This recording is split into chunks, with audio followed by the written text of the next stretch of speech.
Sorry if I was a little too enthusiastic!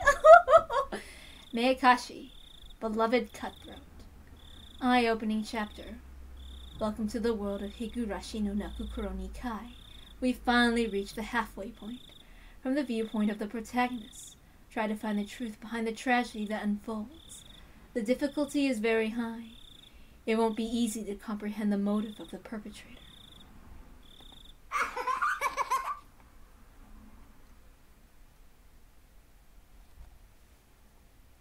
She dropped her beads in the sand, so the girl cried. For 100 years the girl searched the sands.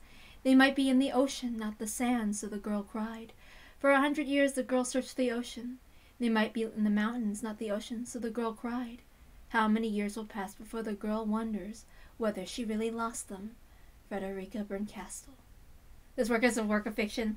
Any resemblance or whatever is coincidence. Sorry, the poems go at their own pace, so I had to ad-lib.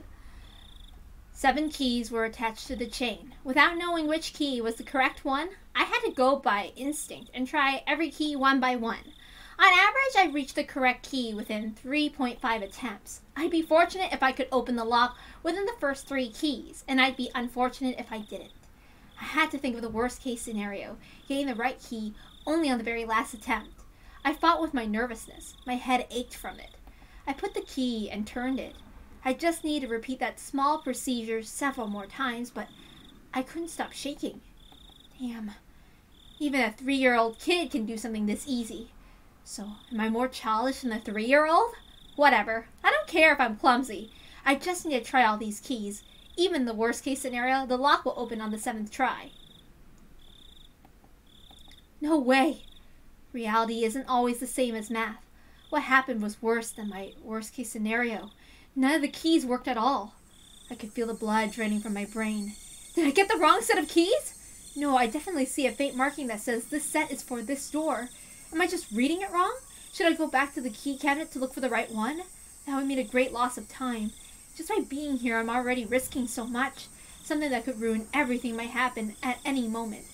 If I can't open this lock, do I have to go back to the administration office? If there's no other choice, it'd be a waste of time to spend another second here.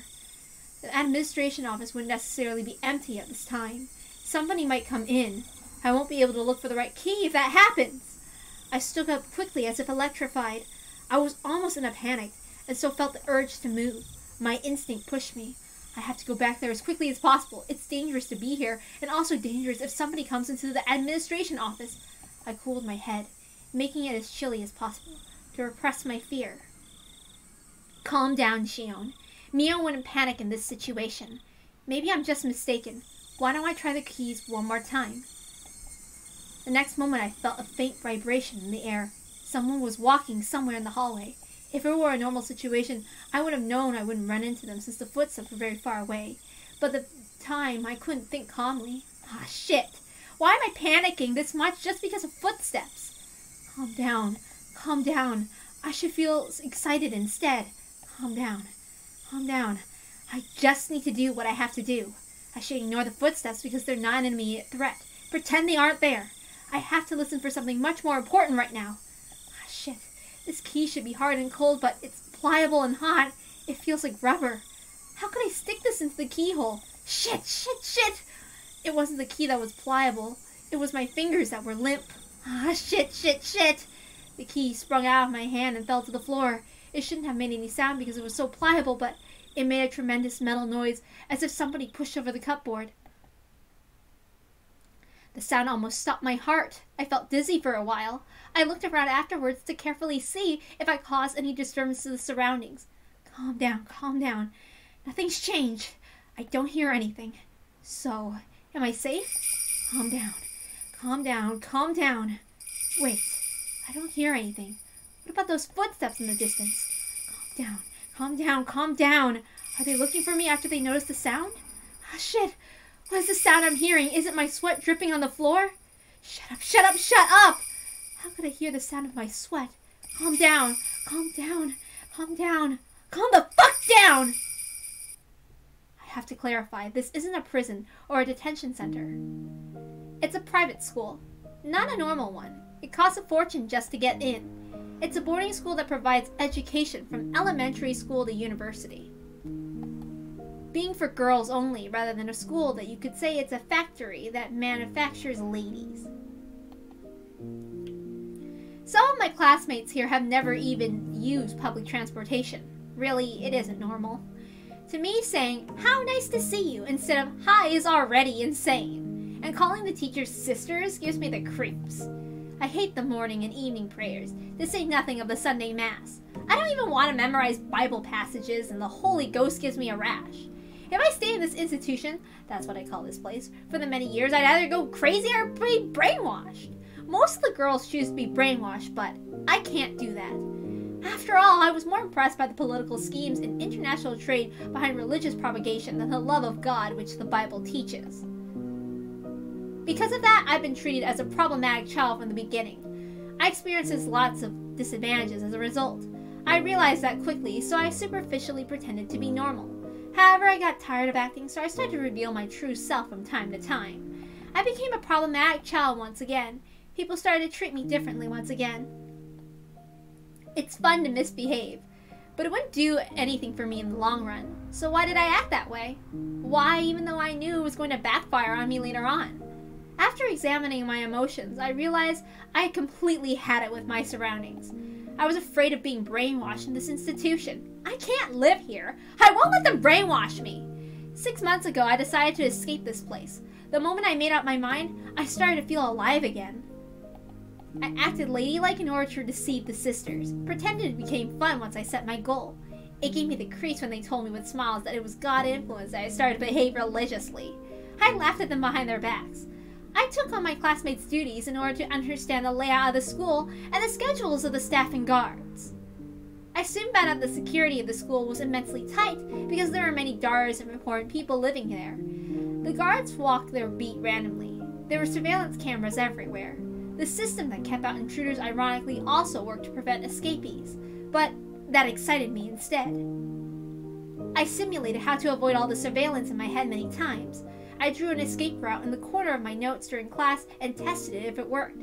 I strove to acquire any necessary skills for the escape. It was all fun. After all, the situation was cathartic for me. That's who I am. No matter how hard they try to brainwash me, I'd never change.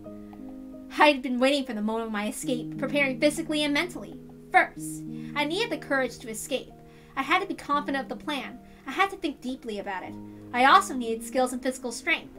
I imagined all the possible obstacles and trained myself. It was funny because I was finally able to enjoy gym classes, even the long-distance runs.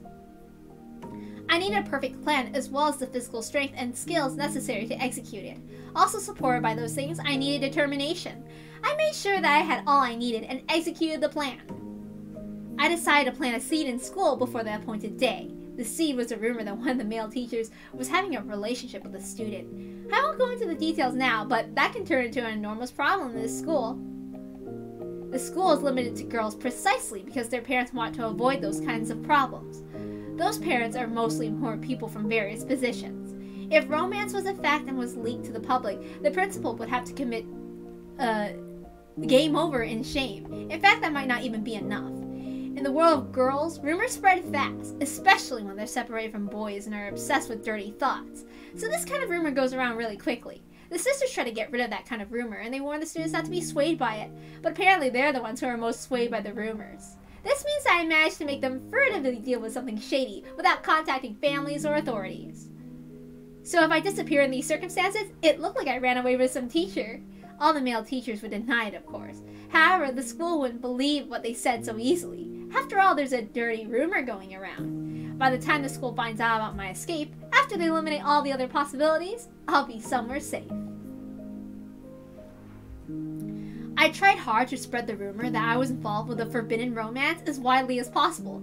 The teachers questioned me a few times, but since the romance was something I'd made up, they couldn't find anything. No matter how hard they tried, they couldn't find any evidence. After 3 months, I was certain that I created a solid foundation. I swapped after-duty dinners with duties with my classmates so I could adjust my schedule on this day. I was even able to fill them in with the suspicion by me about doing that. Now they'll definitely suspect I ran away with some male teacher. Tonight was the night. I began my chores after dinner. After lights out, somebody will find out about my disappearance. My generous roommate would probably wait about 10 minutes before she reported me to his sister, but no longer than that. I had about an hour's tops, but that's enough for me.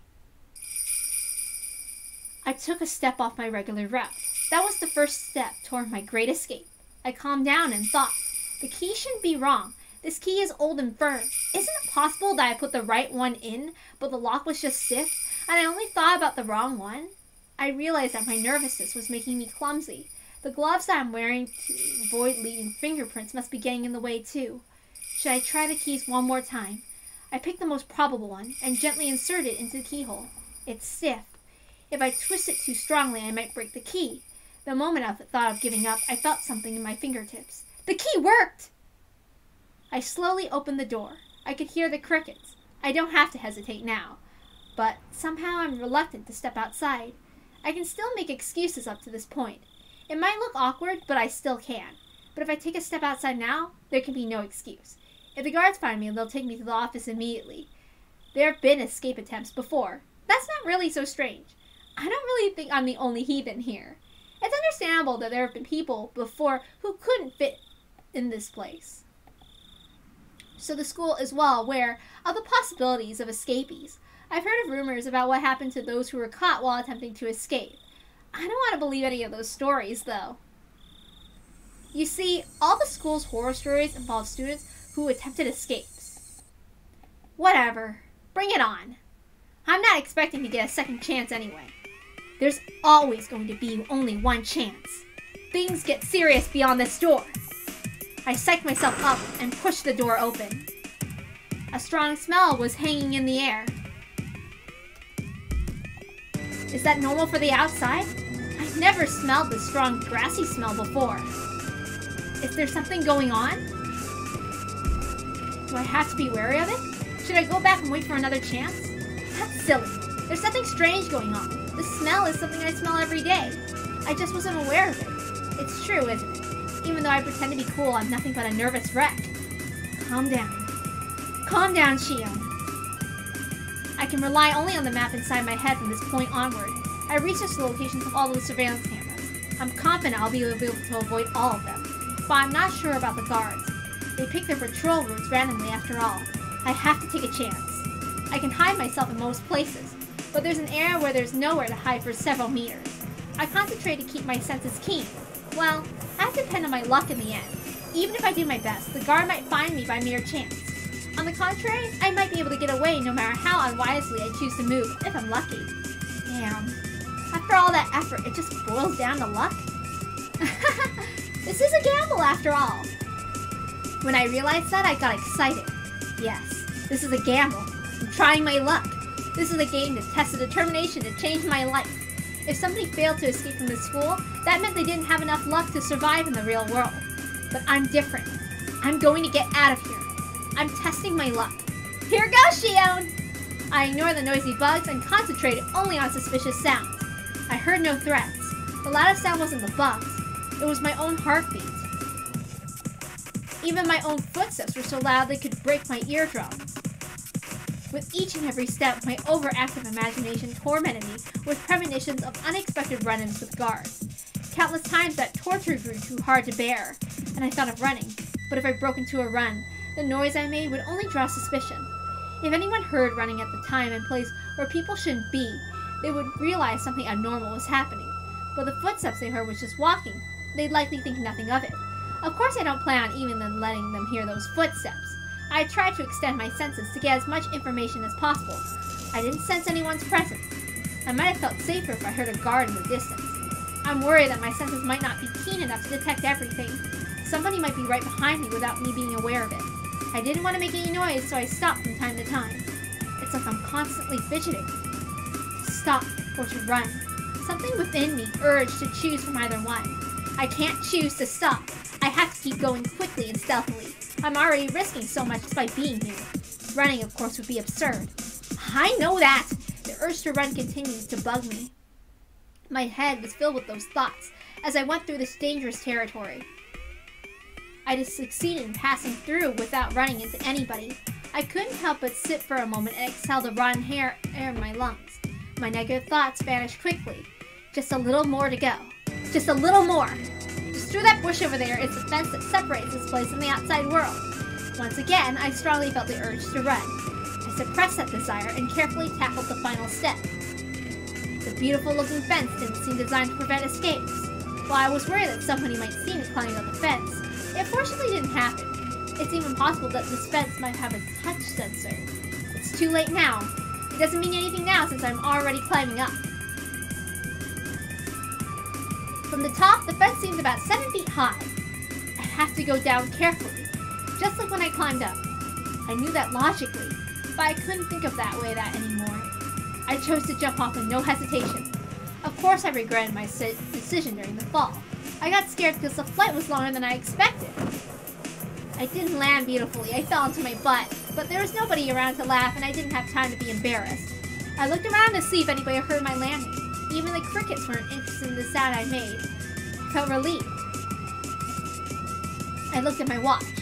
5 minutes until 8 p.m. It was just a 15-minute escape. Putting a number to it really made it obvious how short it had been. Looking back, most of the time I was just asking myself questions and hesitating. I guess I worried too much, but I can't be too relaxed just yet. There's no guarantee that I fooled all the cameras. This place isn't a bank. There won't be a fire alarm going off even if the guards did see me. It's possible they're rushing this way right now. I can't enjoy the air of freedom yet. I hid myself in the darkness and waited. There's still time left until the rendezvous.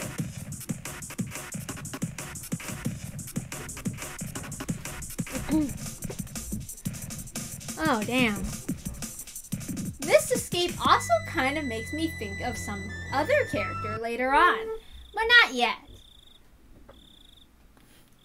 No, I won't talk about that. Also, yeah, the school that Shion goes to is St. Lucia, and everybody knows St. Lucia is a piece of shit. Me and my bitches all hate St. Lucia. I watched the school premises while waiting, but it looked nothing strange was going on. The building was lit up, and the beautiful Western-style architecture made it hard to believe that it was a school.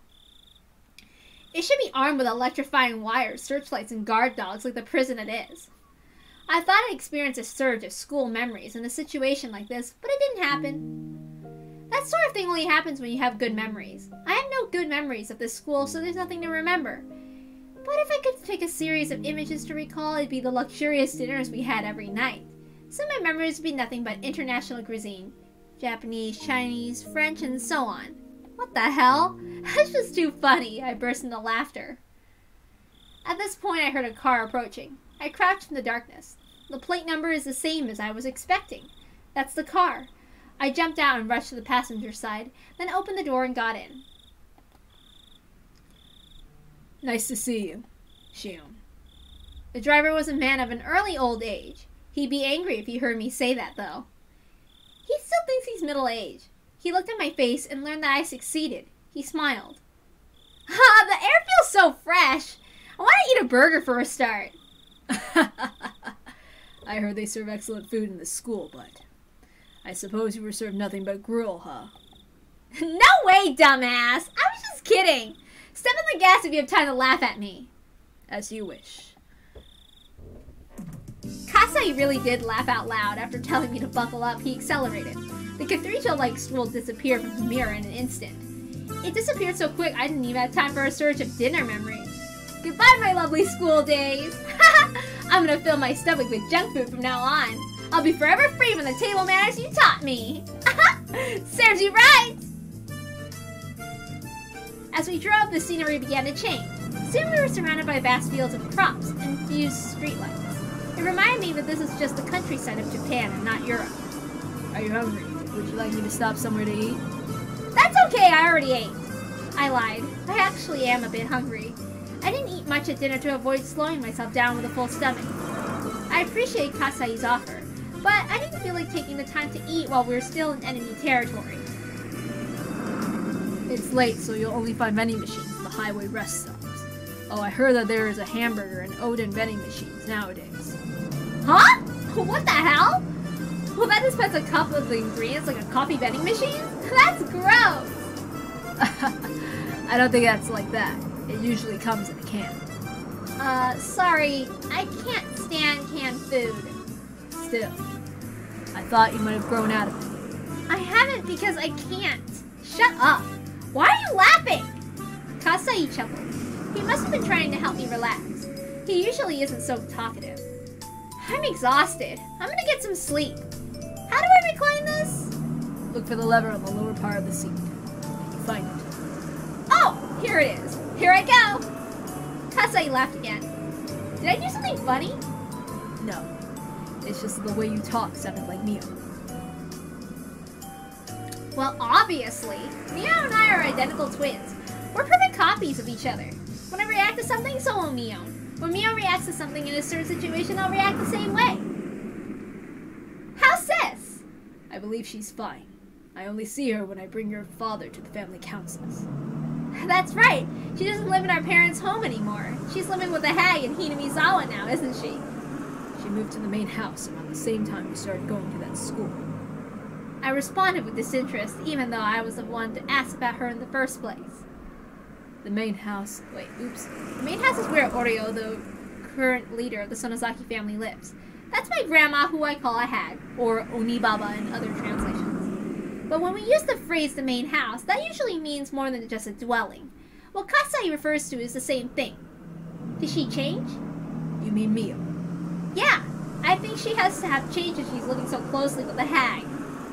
Kasai chuckled again. He knows I hate my grandma. I haven't noticed any changes. She's still the Mio that you know. What about me? Did I change? No, not at all. Kasai responded quickly with a smirk.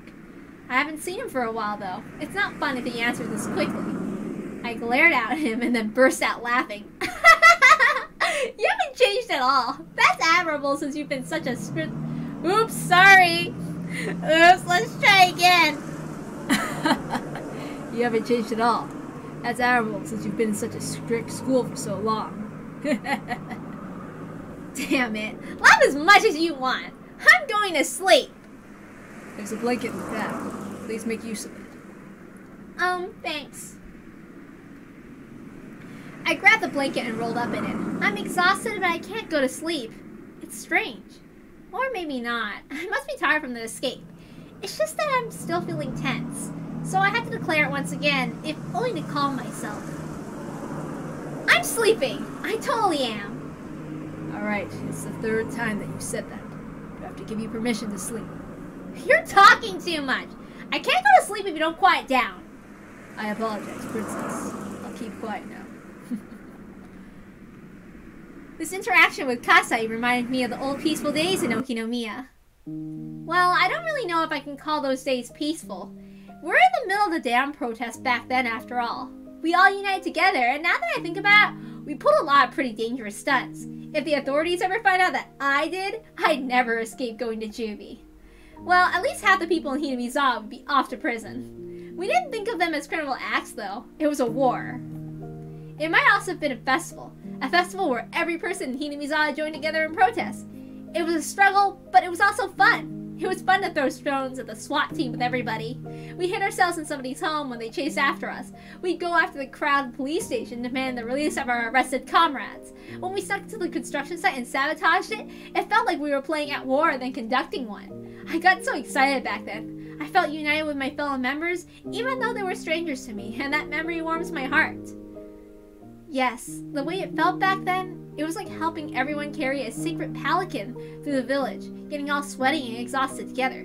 A pelican is like some kind of carriage thing.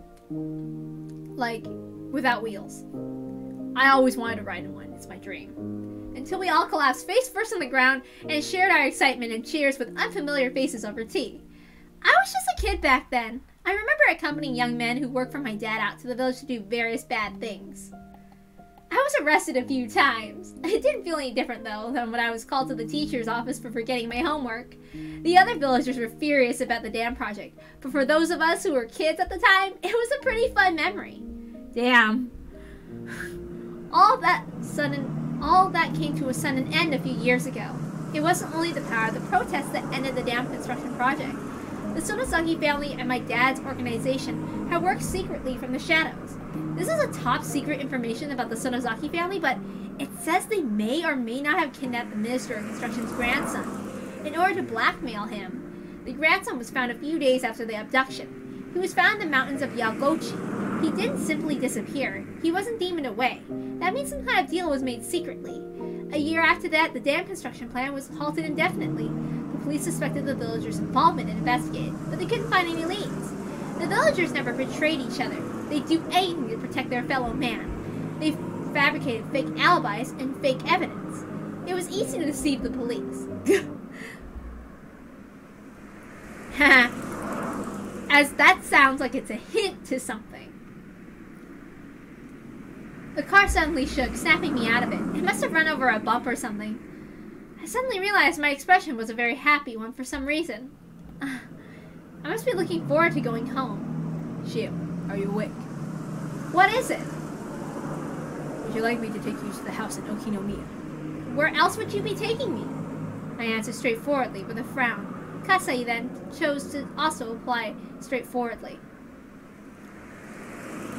It was the family head who decided on your enrollment in St. Lucia, and you ran away from there. You do understand the situation you're in. The school the hag chose didn't fit me. That's all. Shio. I know. Shut up. As I head for the Sonozaki family, the hag's decisions are absolute. They're nothing like, say, the 3-second rule. Worse, the decision to confine me to an academy far away from the Sonozaki family was made before I was even born. In other words, Shion is a black sheep in the family. Yeah, I know that feeling. I know what it's like to also be confined. I had different circumstances with being confined, which I won't touch upon here because it's in the middle of the stream, so we're just reading. Shion was the name they gave me. My sister Mion has the character that means demon in her name. That was to signify that she's the successor of demons. In other words, she'd be the successor to the Sonozaki family and its demonic bloodline. My name, Shion, has the character that means temple in it. This means I was destined to take the veil and be confined in a temple. Thinking of that reminds me of how much I hate this name of mine. For starters, the person known as Shion is an abominable being to the Sonozaki family, because it meant the family had 2 heirs. I don't have to cite the countless historical examples to explain. It's easy to imagine how that could prove troublesome for succession. According to our long-held family traditions, one of the twins was to be strangled to death right after birth. Unbelievable, isn't it? What that means is that I have to be grateful just to be alive and breathing to this day. I heard the hag actually put her hands around my neck right after I was born. I don't know what exchange took place in that moment. Maybe some brave relative of mine managed to get her to stop, or maybe she was in an extremely good mood that day. Then don't try to strangle me! We're twins. There's no apparent differences between us. But the first one out of my mom's stomach was named Mio. The second one drew the short straw and got named Shion.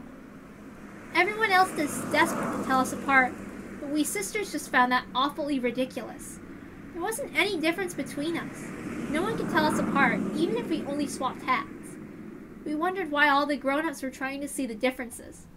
Well, our fun as twins didn't last forever. One day, they created an undeniable, clear distinction between Mio and Shion. Mio went to the main Sonozaki house to live with the hag and learn how to become the successor.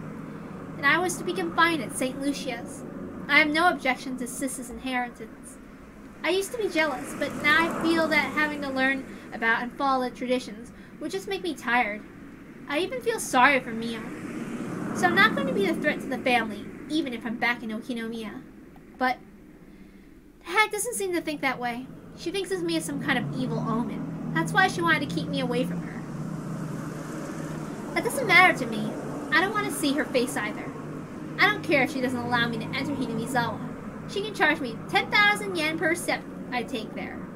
But I want her to let me live in Okinomiya where I grew up. When I was little I was in Hinamizawa, but I don't remember it much.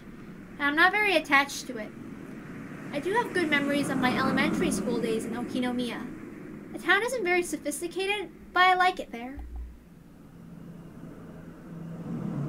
If you go back to Okinomiya, somebody from the family will notice you, and then they'll report you to the main house.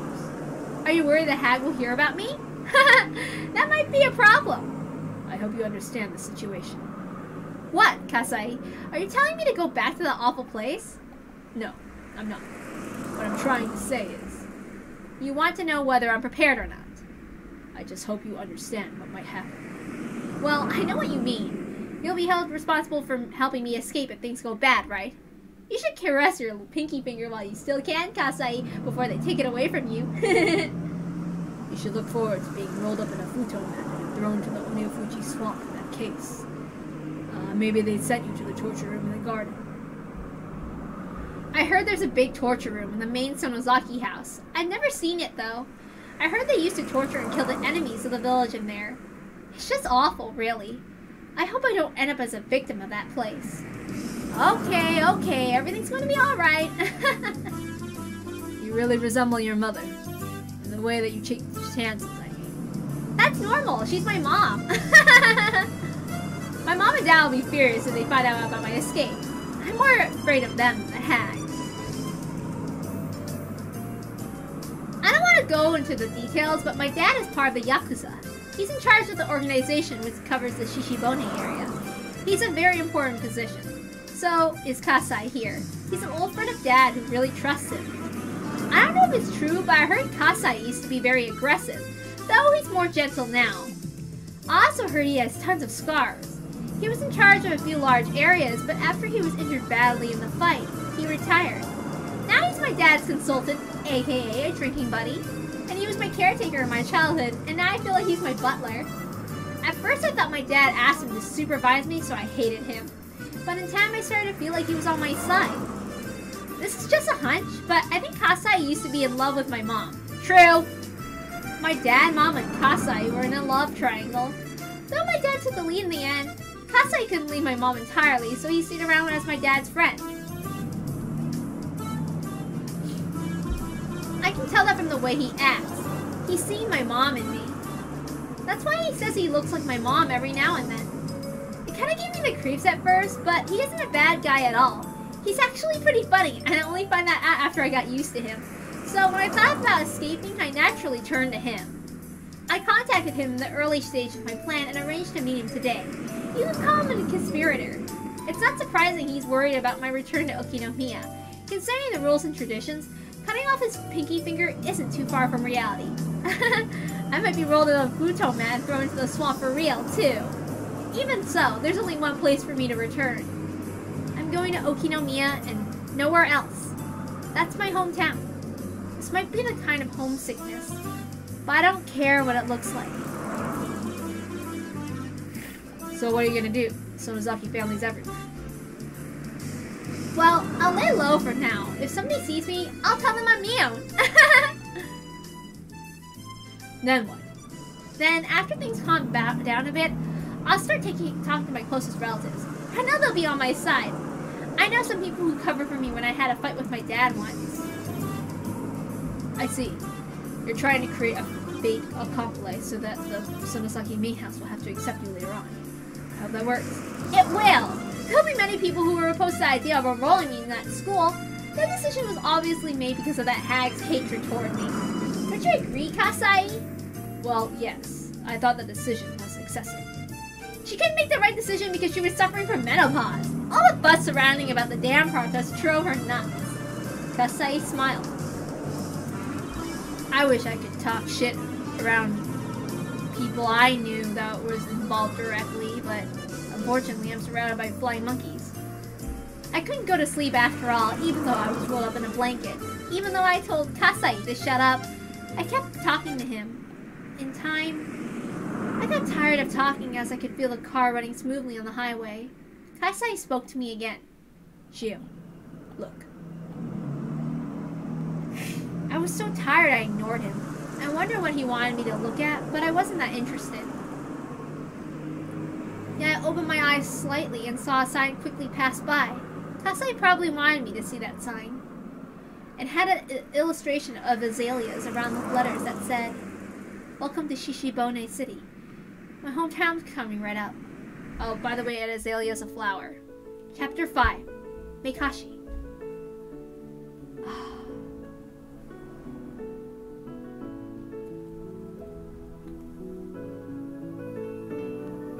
Shion Sonozaki.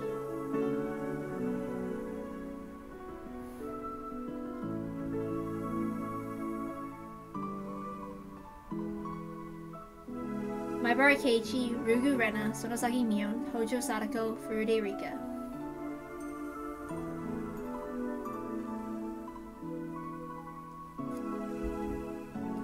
Hojo Satoshi, Kurado Oishi, Takanomiyo, Tomitake Jiro, Yuri Kyosuke, Kasai Tatsuyoshi, Sonosaki Akane, and Shigeru Miko.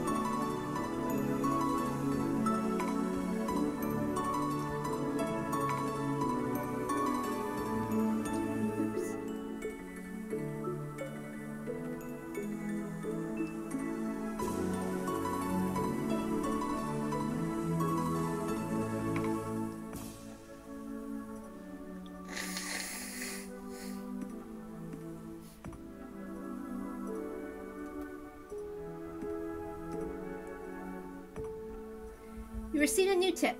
The notebook's beginning.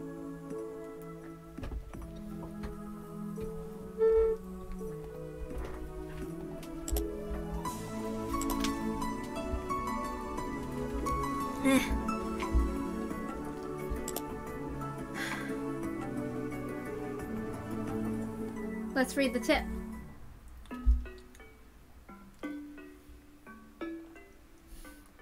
Hold on, let's hear the song first.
Okay, the notebook's beginning.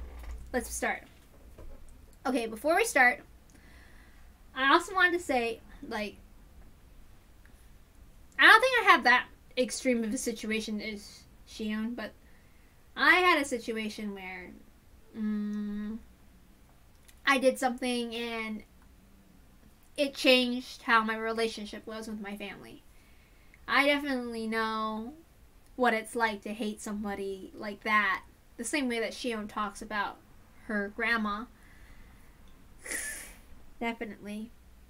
I don't really have people that really help me out in that sense, and it's kind of hard. Alright, so let's read the tip. June 1982. Hojo Satoshi disappeared several days after the Watanagashi festival. There were 3 possible reasons for his disappearance. One possibility is that it was an accident. Dead bodies sometimes end up in the irrigation channels, a few months after hit-and-run incidents. But since the police did a thorough search of the area and hadn't found his body, this possibility seems small. The second possibility is a self-motivated disappearance. Satoshi's been living in dire circumstances. His close friends actually heard him imply he might run away. The police thought he skipped town after killing his aunt. That seemed plausible, considering that aspect. But the police arrested another person for the murder, so this hypothesis must also be considered false. The last possibility is that he was involved in the series of mysterious deaths in Hinamizawa. It's also called the Curse of Oyashiro. He fell victim to it and disappeared. Unless Oyashiro's occult power is actually verified, this curse must be the act of humans. It's only natural to assume that Satoshi was made to disappear by someone's will. So the question is whose? The possibilities are quite limited.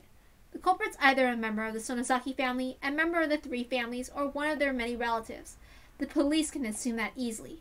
I need to think beyond that. Who did it? How did it happen, and why did it have to be done? Why did Satoshi fall victim? What was the motive? Who gave out that order? Who actually did it? The mastermind, the culprit, and the truth. All in reach of my grasp. Maybe I'll find them right behind my back, but even so I can't reach everywhere.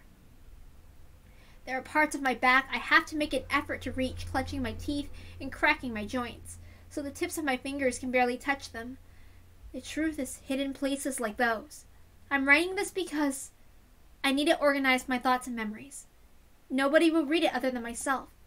But if somebody does, that means I either threw these notes away because I no longer needed them, or I fell victim to the curse of Oyashiro in the middle of my attempt to solve the mystery. If it's the former, that's okay. But if it was the latter, please, I want you to help me. Please help this powerless young girl.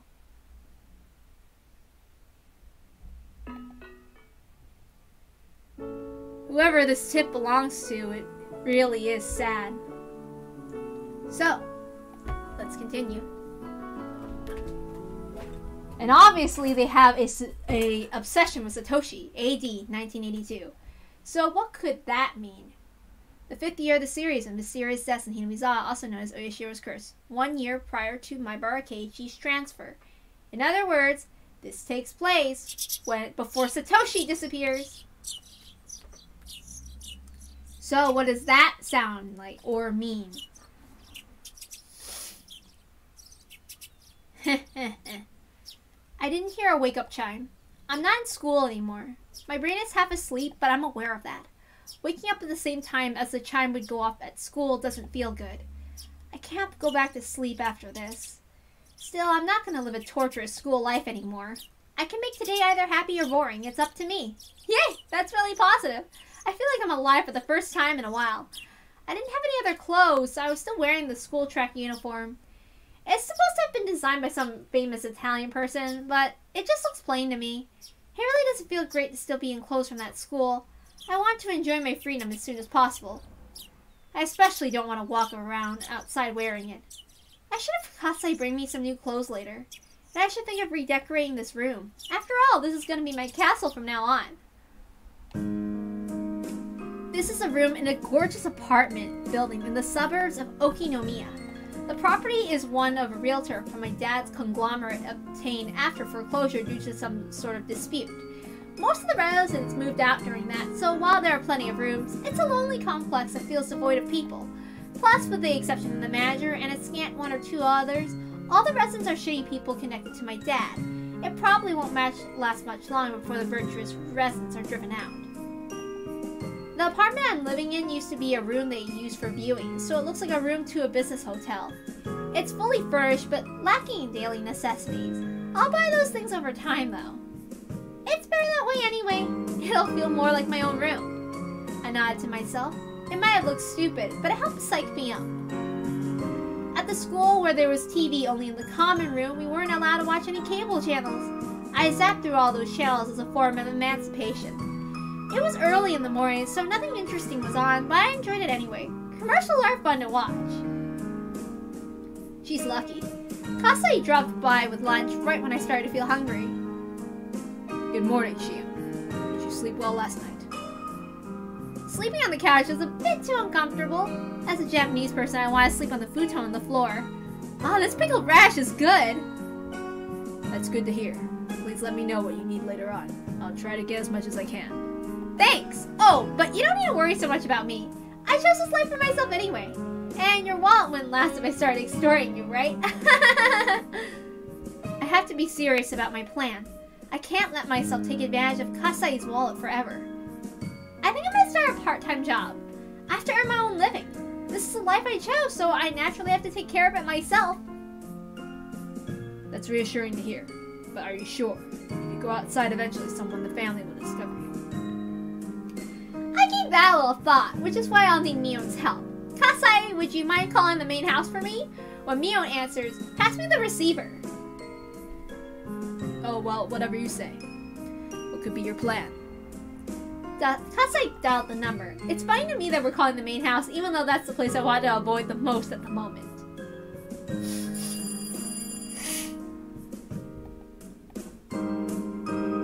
Hello. Good morning. Is this Mio?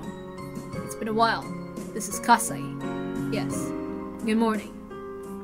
Could you hold for a moment? I'm letting someone else on the phone. I take the handset. Hello? Can you tell who this is? That voice. But that can't be true. Shion's still supposed to be confined at St. Lucia's. You can't be her. Yeah, they forbid outside calls at the academy, but you're talking to me right now. Even my dim-witted older sister should understand what that means. Did you sneak out of the school? How? That's not important. I really missed you, sis. Shion! This is as far as I could take it. And Mion had hit her limit too.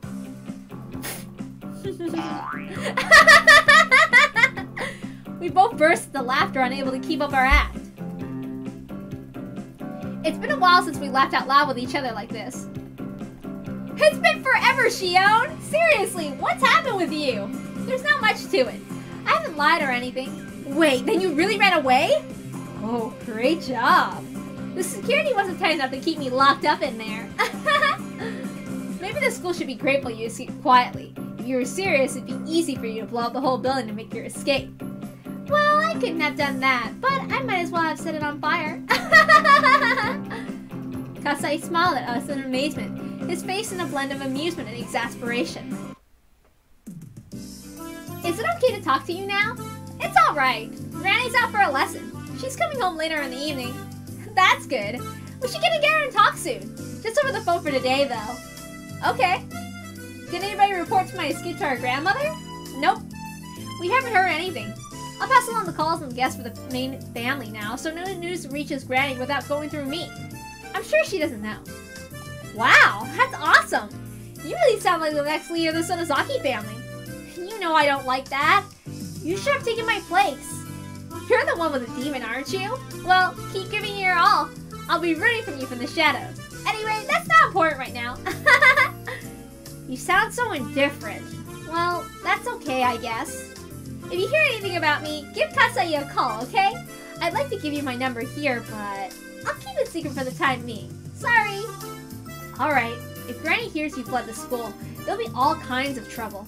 I'll be on the lookout for now. I'll let Kasai know if something happens. Thanks. I also have a favor to ask. I figured you would. Oh, money's out of the question, okay? I never thought I could pester you for money. I just wanted to ask for a little help with my part-time job. I see. So that's it then. What exactly do you need? We communicate fast in a situation like this. We don't have to get into details because we know what's going on with each other's minds. Uncle Yoshiro's on my side, isn't he? I'm gonna try to see if I can't get a part-time job at one of the businesses he owns. Then I'll call you when I know my shift. So I just have to disappear while you're working, right? That's a little taxing. What are you saying, sis? Are you turning down your only sister's request? Seriously? Alright, I'll do it. I wouldn't want to see how you retaliate if I turn you down.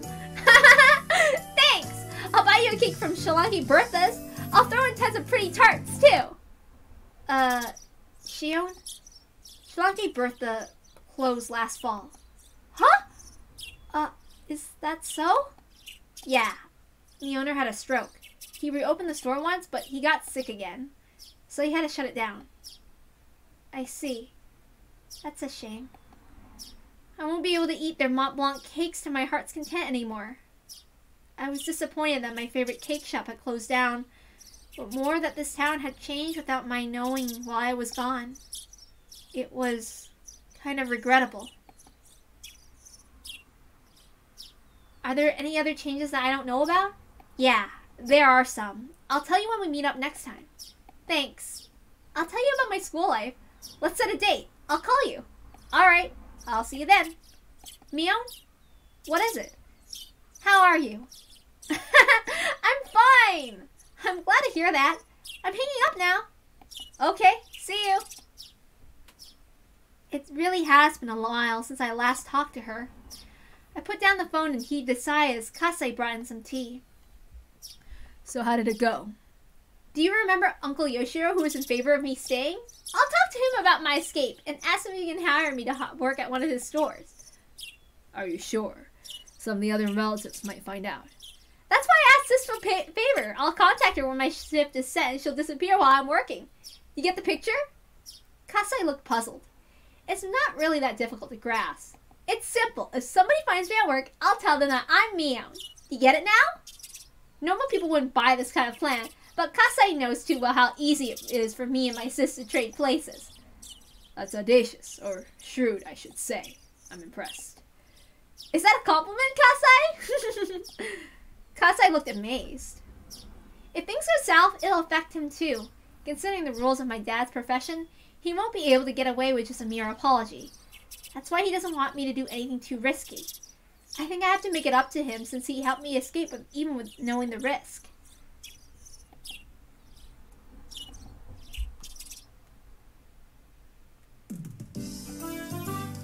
Alright, no problem. If I find somebody talking bad about you, I'll beat them up.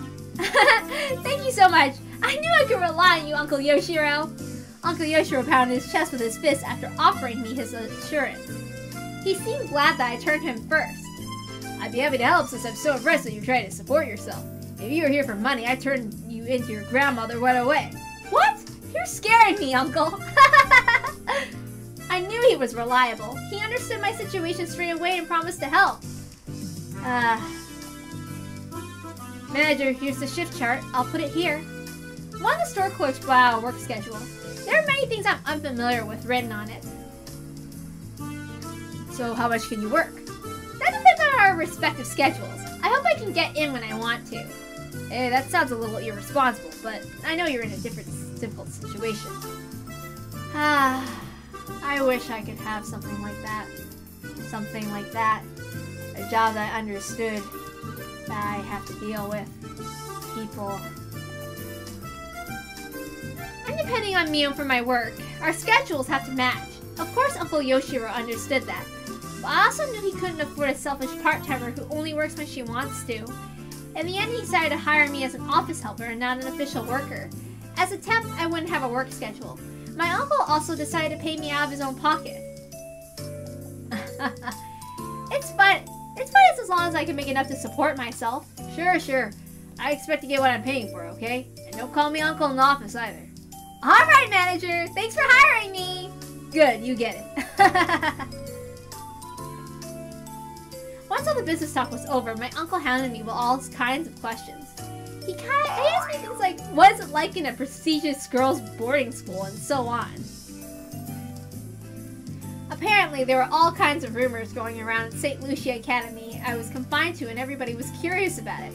I've added a few embellishments of my own as I explained how unordinary life that school was.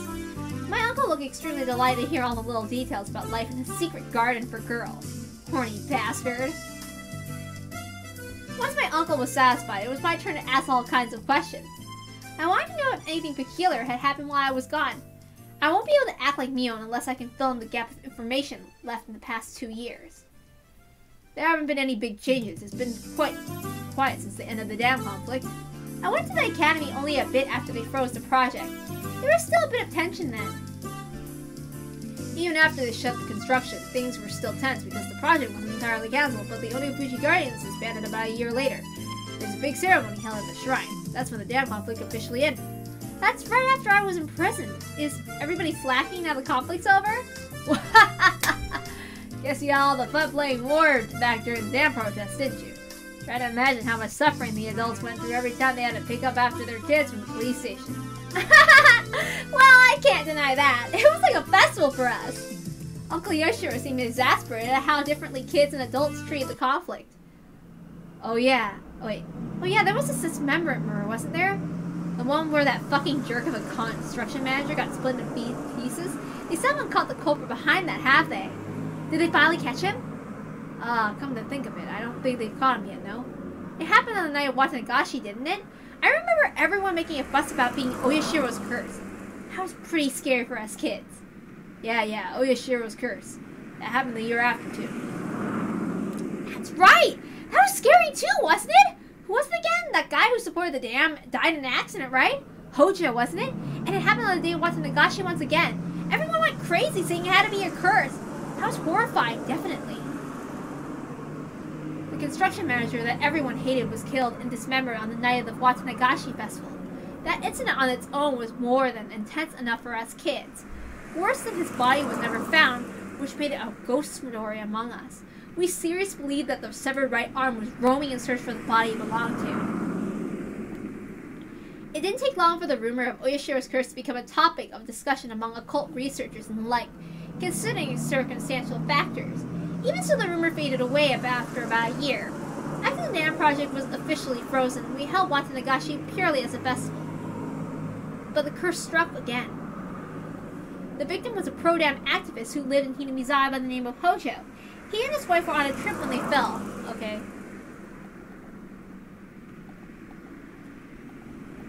So we know that. I'm not reading it because I'm lazy.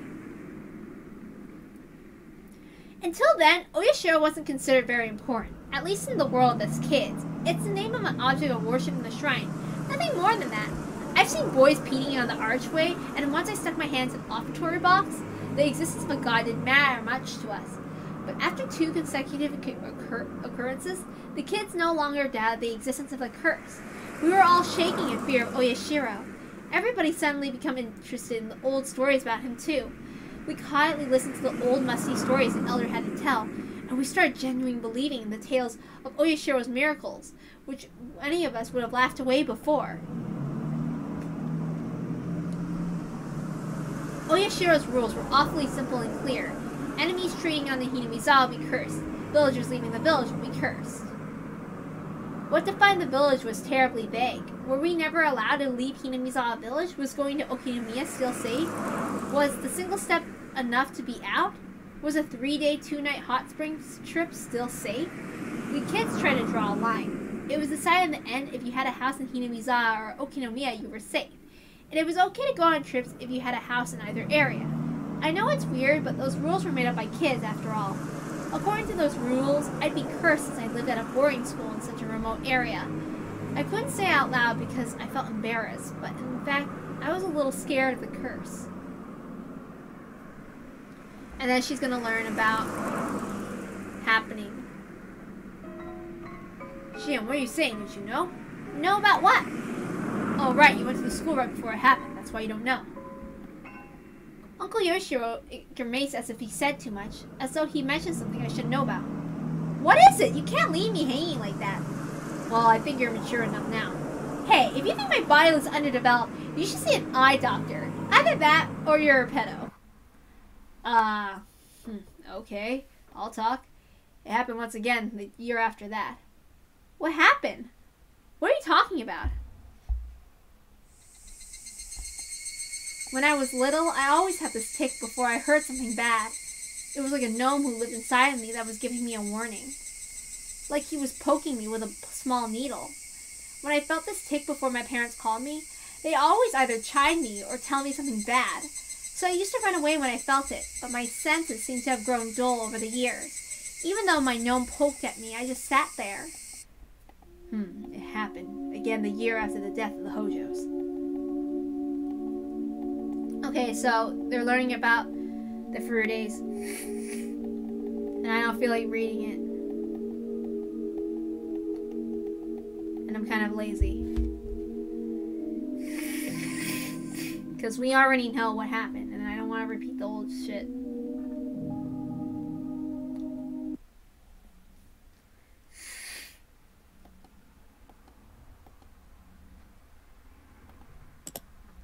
I don't think the bit about the illness is true, but his death was very sudden. The priest was busy preparing for the festival, and he'd gotten sick around that time. I guess he died of a heart attack or something. It's just crazy that somebody died on Watanagashi again. Okay, yeah.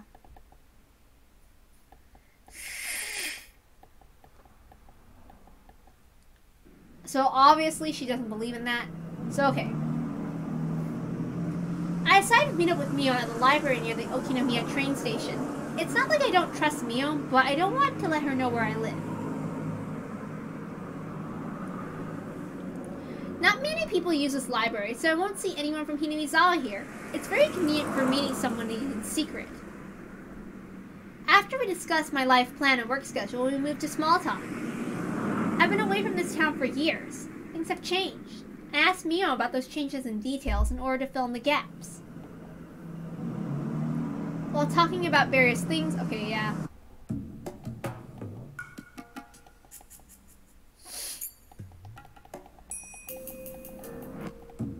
Not reading this, it's boring.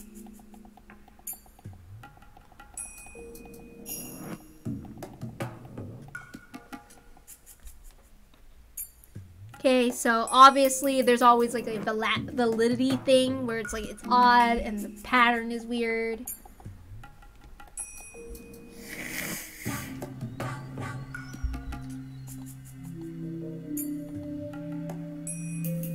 Wasn't the priest hated by a few, especially by the committee members? Yeah, they criticized him for being a fence sitter. Toward the end of the dam conflict, the protesters were all taking aggressive stances, so they didn't like how soft he was being. The priest always looked strict and scary. The way he spoke was always so formal, but in reality he was very warm and reserved. Maybe because he was a son-in-law having married into his family.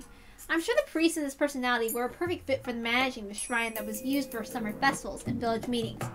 But the gathering style for the atmosphere of the shrine changed completely when the dam war broke out and it became the headquarters of the Onikafuchi Guardians. Prior to the dam protests, hardly anyone worshipped Oyashiro. Of course the devout elders paid worship to him, but the average person treated our god like how do you treat fortune-telling?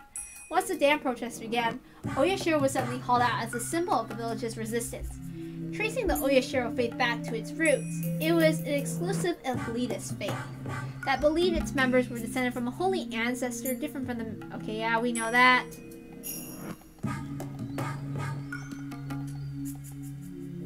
That idea remained. They trudged it back up to fan the flames of nationalism and tied the town against this dam project. Okay. Yeah. After that, we were in a state of war. 100 million burning as one. Okay. Want not by victory. Okay. Okay.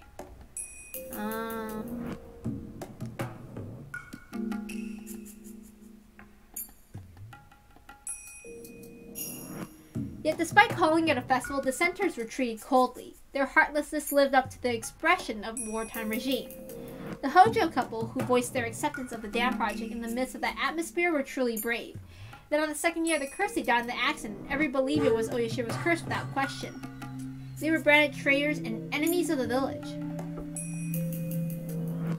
The Hojo couple faced worse than just being ostracized as traitors. Everyone gave them the cold shoulder and talked behind their backs. The only person who didn't treat them badly was the priest. While the priest never objected to the anti-dam movement, he also never objected to the Hojo's couple's advocacy for accepting the government's eviction and restitution to rebuild new lives. Those unforgivable Hojos became a slogan to the three families, especially the Sonozakis, united the village by turning them into scapegoats. So they must have found it very shameful to have a fellow member of the three families approve of that, especially when it became the priest of the shrine that had become a symbol for the dam protests. As central figures in Hinamizawa, the three families were backbones of the Onikafuchi Guardians, so a difference of opinion was undesirable. The priest was never accused of anything. But secretly people whispered that he was a heretic, that he was unfit to serve as Oyashiro's priest, that Oyashiro's curse would soon strike him down, along with other rumors. Did you think the priest was more mature than those around him? He was pretty cool, managed to keep his head and remain neutral while everyone around him grew fervent. I thought Mio would share my opinion when I chimed back in. So when Mio gave me a forced smile and didn't agree with me, I was taken by surprise. If he were really mature, I think he would have cooperated with the others. He should have appeased them. He wasn't just the head priest. He was also the head of the Furude family. That was the time when all the Hinamizawa needed to be reunited. So having one of the families who are supposed to serve as examples to serve that harmony was... I don't know if that should be called mature. It's hard for me to tell. I was taken aback. I barely managed to say the following. Even though we were identical twins, we still had our own unique identities. Every now and then our opinions differed, but usually only over some trivial matter. We never had a difference of opinion this big. It wasn't an enjoyable feeling. I decided to probe her some more. I don't really like that word that you used, appeased. What are you trying to say? Are you saying the priest should have thought of the village as a whole and kept his opinions a secret? Meaning people should assert themselves before the whole? I'm not going that far. It's just, I thought that as a member of the three families, he should have acted more carefully. That's what I mean. Mio faltered a bit as my tone grew more like a cross-examination. I realized I was speaking a bit too harshly. What Mion expressed was probably more mature opinion in our scale. When everyone needs to work together to stand up to a vast enemy like the government, people should refrain from actions that would destabilize that alliance. Writing it out and reading it now, I can understand that. But I wasn't mature enough to agree to such a totalitarian idea. Or maybe it wasn't me at all. Maybe it was Mion who made that mature judgment. We've been separated for over a year. I've been away from the town. In the meantime, Mion has been trained to take over the headship of the Sonozaki family. She'd been treated as such even before I was combined with that institution. She sat next to the hag in ceremonies and in meetings. She took her place when that hag was absent. But that was just it. We were never that different. Mion has become very successor-like since I've been gone. Uh-huh. You sound like a grown-up now. You seem to get what I was implying. Am I thinking like Granny now? That's good. You're the successor. You shouldn't think like the rest. You've definitely learned the art of ruling. I never learned anything like that. I'm just trying to act like her. You can do it easily too. I don't want to. It's your role. Well, don't try too hard or you'll tire yourself out. I didn't mean to be cold, but Mion seemed to take it that way. She smiled as if trying to pacify me. I smiled gently back at her. Sis? I mean, Mion. What? What is it? Our separation has always been tough. Our names, the places where we live, and our bodies. Mion looked down with a serious face, but then looked right back up. Maybe you think I'm jealous of that, but I'm not. We used to have some disagreements, but they were always small and forgettable. You don't have to feel sorry for anything. Up until the birth, we were perfectly equal. Right after birth, we were separated by grown-ups' priorities. I used to get mad about it when I was little. There's no denying that. We don't have to start a disagreement over it. Mion seems to understand what I'm trying to say. We each have our own characteristics, even though we're identical twins. Only we know the differences. We're also dependent on each other because of them. Mion seems more dependent. She always worries about me. If somebody gave her a cookie, she'd divide it in two and give one half to me. If someone gave her a candy, she'd wait until I said it was okay to eat it. On the contrary, I'm cold. I don't care about others if I'm satisfied. I put the candy in my mouth right away. I have to emphasize that I don't hate her, and I'm well aware that she loves me. We both know that. Mion and I must have been hesitating to put the candy in the successor in her mouth and was waiting to see if I was okay with that. Do your best, Mion. I'll do my best as Shion, too. I tapped her forehead with my fist lightly. Mion put her forehead against my fist as if trying to feel the warmth. She's Mion, and I'm Shion. She's the successor to the Sonozaki family, and I'm just a vagabond. That isn't a distinction, but rather our individuality. We shouldn't worry too much about the other anymore. We should feel relaxed living as who we are with our own characteristics. I didn't have to say any of that out loud. We can communicate just by touch like this. Okay, thanks, Shion. No worries, Mion. Let's talk to each other whenever we want to, like we've always been. That'll never change, okay? Okay. Okay. Mion kept nodding with her forehead against my fist.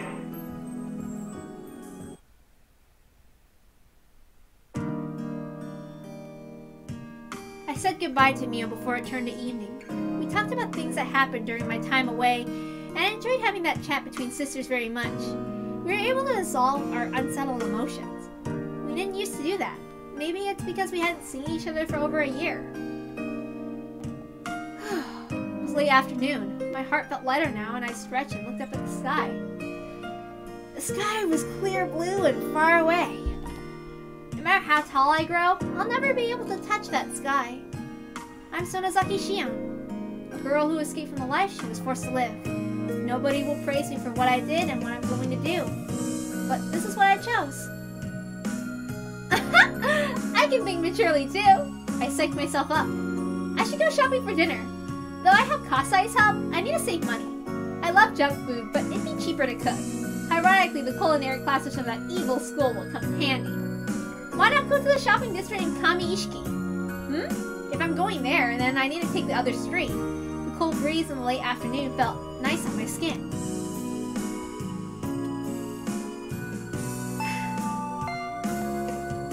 Kasai came to the door while I was putting stuff I brought into the fridge.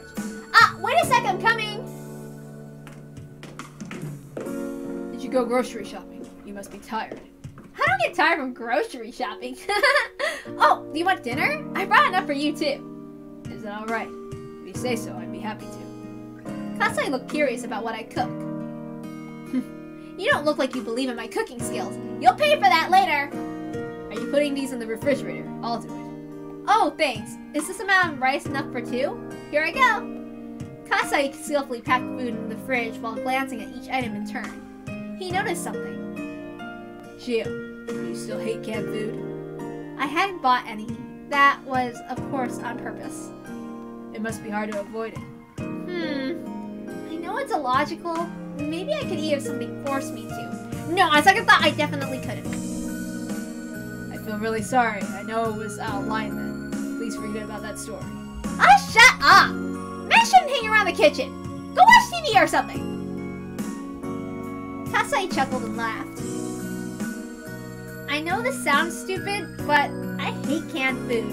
If somebody told me there was canned food in a meal I ate, I'd throw up. It started with a silly thing. Kasai told me a horror story when I was little. You know, one of those urban legends about meat made from an unknown source, like those rumors about how there's worm meat mixed into burger patties or dog meat in beef bowls? Kasai had fun telling me one of those stories because of how scared I got. He had fun, but obviously I didn't. I even started to cry in the canned food section of a supermarket. That's how much I hated it. I don't freak out like that anymore, but I still don't like canned food. Since I don't like it, I don't force myself, and now I live my life naturally avoiding canned food. So, this is a clear distinction between her and Mio. So, yeah.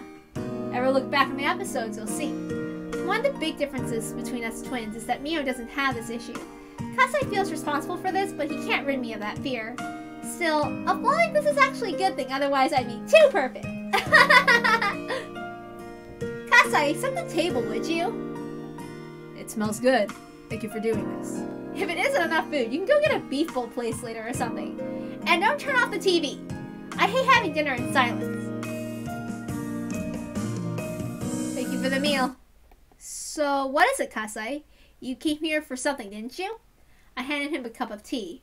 I could wait until dinner was over, but I wanted to get to the point quick. I thought we should wait until we finish, but would you mind if I talk while eating? It's been bugging me since you got here. It'd be much easier for me to eat if you started talking now. We received a phone call from school today. Today? That's late. Sounds like they didn't want to make it public. So what happened? Akane took the call. She said she was going to tell your father when the time was right. Akane is my mom. That's what Kasai calls her, as he's known her since before her marriage. So, what did she say? I was lucky she answered the phone, so she's relatively on my side. Other than calling you a brat, she didn't seem surprised by this outcome. I see, so she hasn't told Dad yet. She's probably waiting for the right moment. I think she's going to in a couple of days. Dad's on the hag side, so he'd definitely talk to her if he hears about it. Then she'll have her men bring me to her. Depending on her explanation, make me offer a finger or two. Scary. I wish you could laugh it off, but please remember you're not the only one who... Ouch. You're eating too fast. I cooked too much rice and miso soup, so you have another round. At least 3 helpings, alright? A few days later, Mio had told me the hag had heard about my escape. So, how did she take it? She was furious. She said if you were in Okinomiya, she'd get you right away. Scary. And? Is Dad doing anything? They'll hold a family council soon to see if any of the family members are hiding you. It doesn't look like she'll have the greenhorns search for you all over town, though. Holding a family council means that things remain in the hag's hands alone. She won't search the town for me. It's like she's unofficially approving my presence. Of course I'll get caught immediately if they find me in a large public space. Seems like Mom did a lot to help me. I can tell she's being supportive. It's a long story, but my mom's sort of an outlaw, even though she's of the Sonosaki bloodline.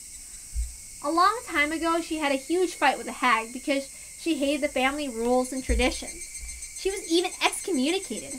My mom was supposed to be the successor, but she was deprived of the title, and Sis took her place instead. While she's quiet now, Mom's still an outlaw. She's always been on my side, because I also hate rules and tradition. I kind of have a similar relationship with some people in that sense, but not that extent. Dad was flaring up at first, but Mom pacified him. He can't win against her after all. Okay, thanks. Let me know if something comes up. If things really go bad, I'm ready to leave town. I can't let Kasai, Uncle Yoshiro, or Mom lose face. Sis, I know what you're thinking. You're asking yourself why I only have to go through this, even though we're twins, aren't you? Mio was silent. That meant yes. It isn't fair that only you have to live like this. It's absolutely not.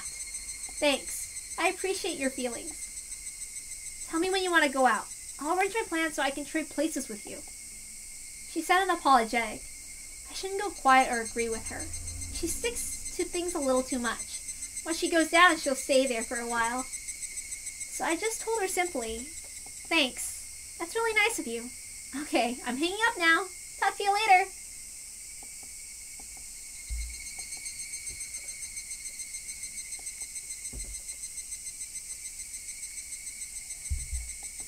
I didn't know how to relate to Shion at first when I watched the anime, but I think as I got older and something similar happened to me where I ended up being a black sheep in that sense, and I was actually kind of confined in a sense. I'm not going to go into details. I probably went into details on my TikTok or something, but yeah. And then I started relating to her a lot more. And I started to understand her feelings more in that sense. So, let's read A Smudged Diary. Sako was crying while hiding behind my back. She's been crying while clinging on to me, so my back was wet with her tears and snot. My aunt had been screaming hysterically, but she looks tired now. I suddenly realized I was already past 1 in the morning. She vomited out a series of screams one last time and finally called it quits. Sadako seemed exhausted. She was looking down in a state of shock. Even after my aunt walked away, she didn't realize she'd been freed, so I stroked her head and told her, "It's over, Sadako." Sadako twitched. Her eyes grew bright again and tears rolled down her cheeks. She looked up at my face. She knew it was over, but wanted to hear it directly from me. She begged me with a look.